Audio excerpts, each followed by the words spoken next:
हमारी सोसाइटी में extra marital affairs किस रेट से बढ़ रहे हैं मैं आपको बता नहीं सकता। हमें कितने काउंसलिंग केसेस आते हैं, दोनों में, औरत में भी मर्द में भी। कहाँ से आ रहे हैं एक्स्ट्रा मैरिटल अफेयर्स? पहली तो बात ये कि नेटफ्लिक्स इतने चीज़ें प्रमोट कर रहा है इस वक्त with regards to extra marital affairs, with regards to carnal desires.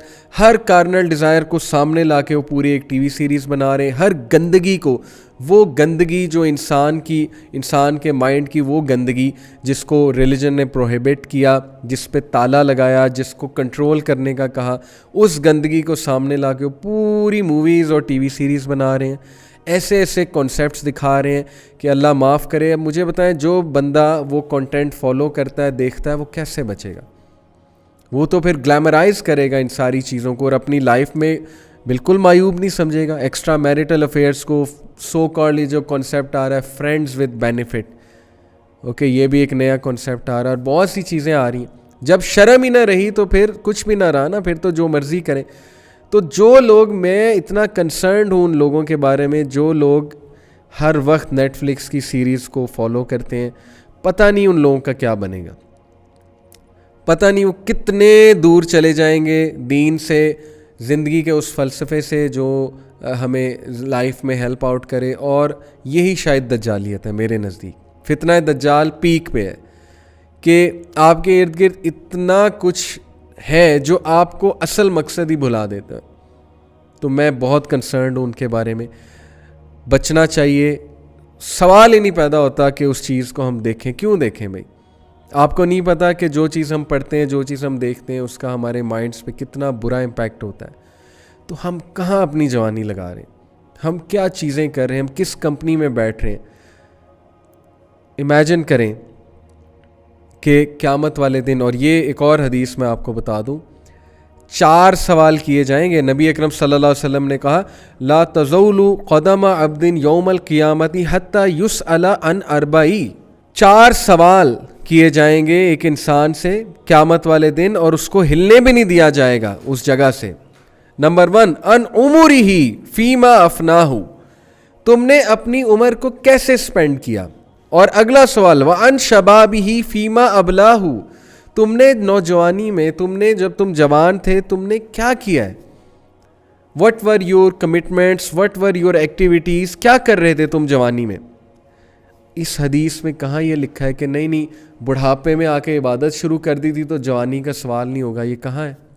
4 चीज़ें पूछी जाएंगी जवानी का, ख़ास तौर पे इस हदीस में मेंशन है कि हाँ भाई बताओ जवानी में तुमने क्या किया था। सोचें, हमारा रिकॉर्ड खुले क़यामत वाले दिन। और ये इस पॉइंट से रिलेटेड अल्लाह के नबी सल्लल्लाहु अलैहि वसल्लम ने कहा ना, take advantage of your free time before your work. Imagine करें, हमारा अमाल नामा खोला जाता है, हमें दिखाया जाता है, उसमें लिस्ट बनी हुई है।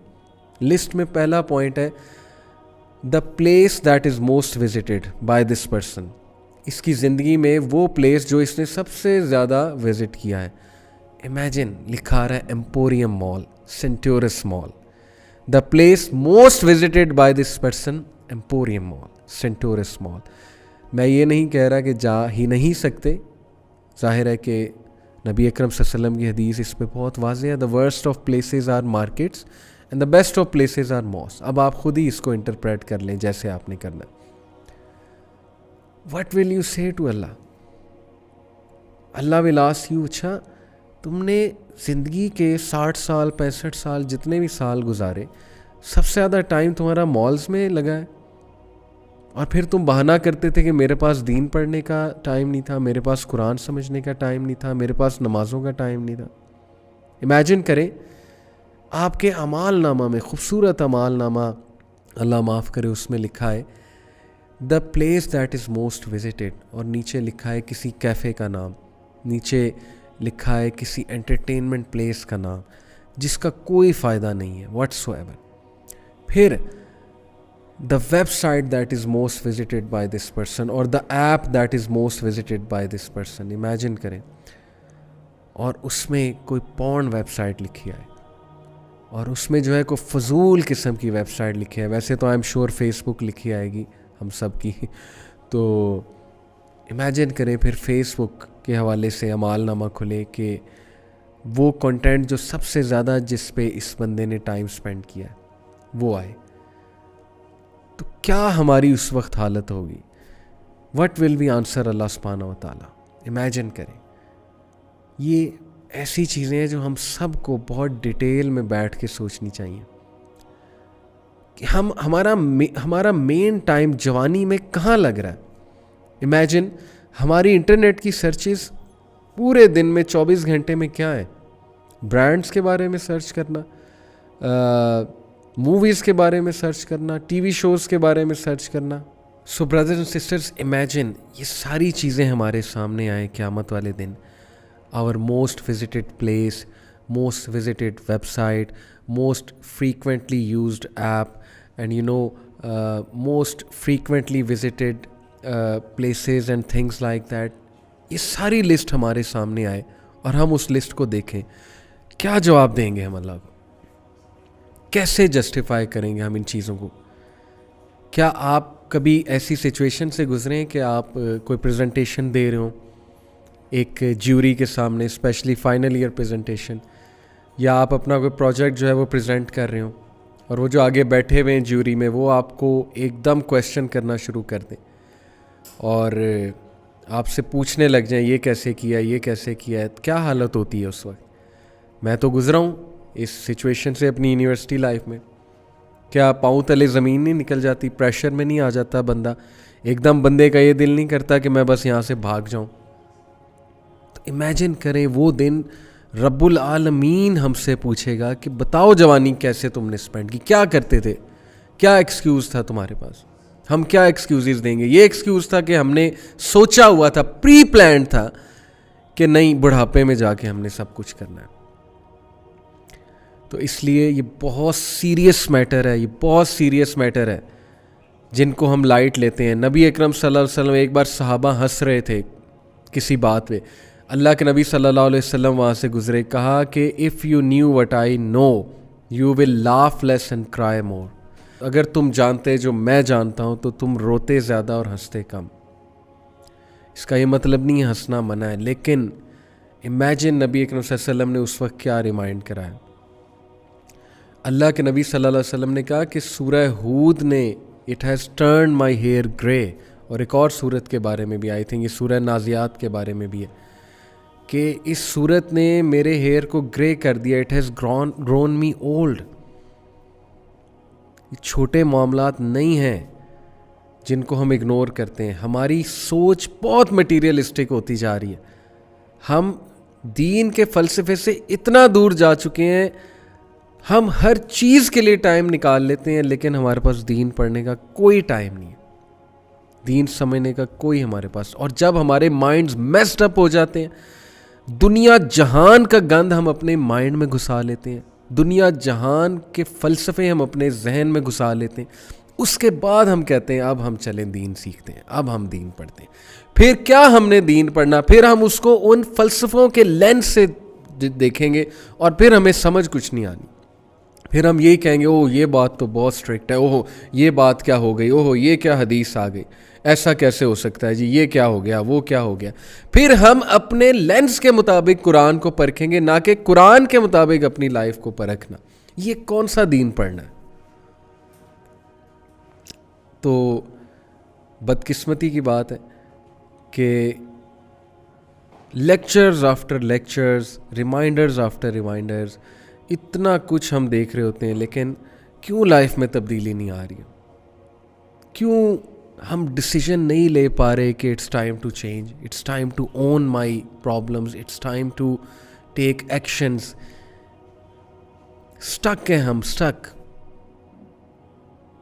मैं कैसे कैसे आपको वो काउंसलिंग केसेस बताऊं कि लोग एक्स्ट्रा मैरिटल अफेयर्स में स्टक हैं, और वो बेदीन लोग तो चलो दूर की बात है, दीनदार लोगों की मैं आपको बात बता रहा हूँ जो अपेरेंटली जाहिर है कि देखने में दीनदार है, वो फंसे हुए इन चीज़ों में। वजह क्या है? हम इतने पुरफितन दौर में रह रहे हैं कि अगर इस दौर में हम वो बचाव के टूल्स नहीं अडॉप्ट करेंगे तो we are bound to slip. हम बह जाएंगे, इस सैलाब में बह जाएंगे।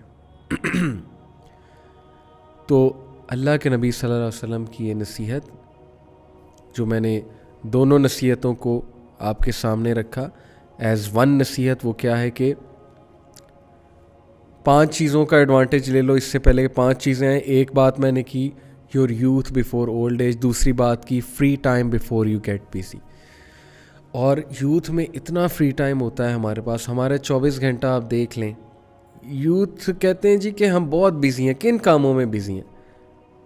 ना आपकी पढ़ाई ठीक जा रही है, ना जो है वो आपके मामलात ठीक जा रहे हैं। तो what you are busy in, किन कामों में आप बिजी हैं?